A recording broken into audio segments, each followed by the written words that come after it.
鼓励多元化思维与自我肯定。你有没有发现，青少年常常有些天马行空的想法？这是因为他们的脑袋正处于开放创新模式。想象他们的大脑是一包彩虹糖，各种颜色的想法随时跳出来，但有时也可能混成一团，让人摸不着头绪。身为父母的你，如何既不打击他们的创意，又能帮助他们找到自我价值？16岁的俊泽热爱音乐，每天下课回家第一件事就是弹吉他。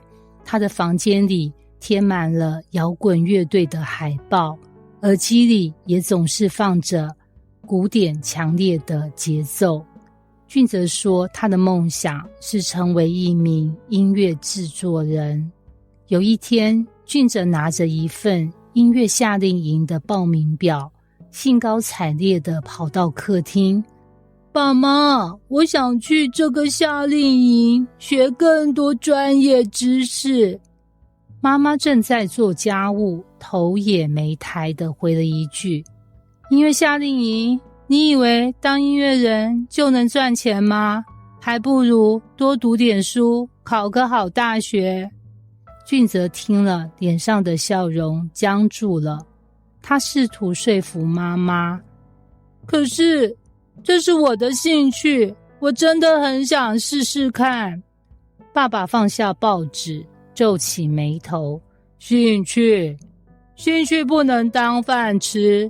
俊泽，你应该考虑一些更有保障的职业，比如工程师或律师。俊泽气着甩门进了自己的房间，开始用吉他弹出更加激烈的旋律。他的内心充满了挫折，觉得自己不被父母理解。接下来的几天，家里气氛低迷。妈妈看到俊泽吃饭时心不在焉，终于忍不住问：俊泽，我们不是反对你有兴趣，只是担心你的未来。俊泽抬起头，眼神里带着倔强。可是为什么你们总觉得我的选择不行？你们有问过我为什么喜欢音乐吗？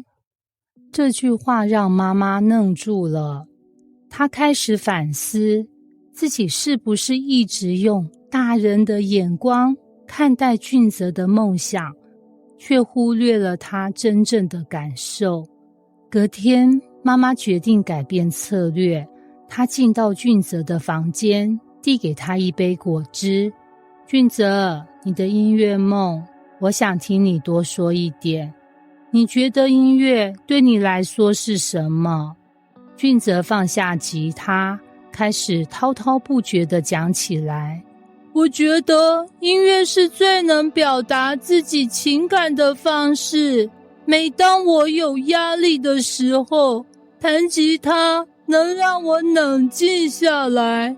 我想透过音乐，把快乐和故事带给别人。妈妈静静听着，点了点头。听起来音乐对你真的很重要。那你有没有想过，除了夏令营，还有哪些方式可以继续学音乐？这次俊泽的语气变得柔和了。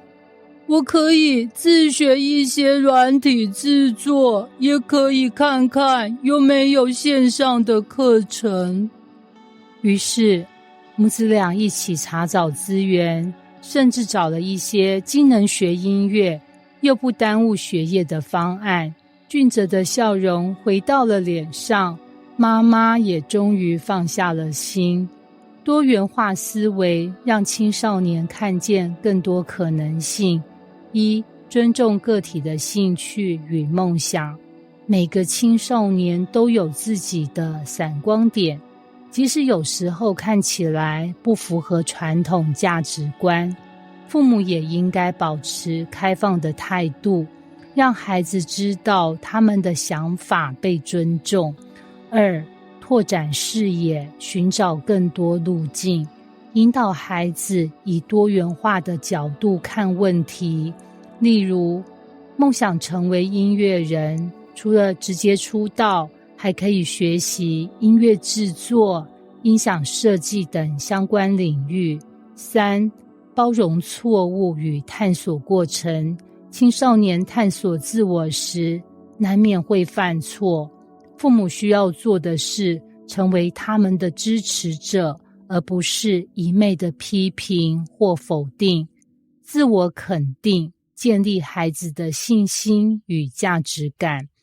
1、给予具体的正面回馈，例如，俊泽，你这首曲子写得很好，节奏感很强，而不是泛泛地说还不错。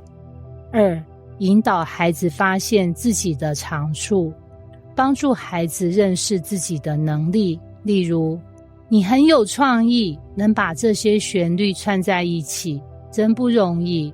3、让孩子参与决策过程，让他们对自己的选择负责，并给予必要的支持。这不仅能增强自信，也能让他们学会为自己的行动承担责任。实作练习，支持多元化与自我肯定。练习1、梦想地图，让孩子画出自己的梦想地图，写下短期和长期的目标，并列出实现目标可能需要的资源或技能。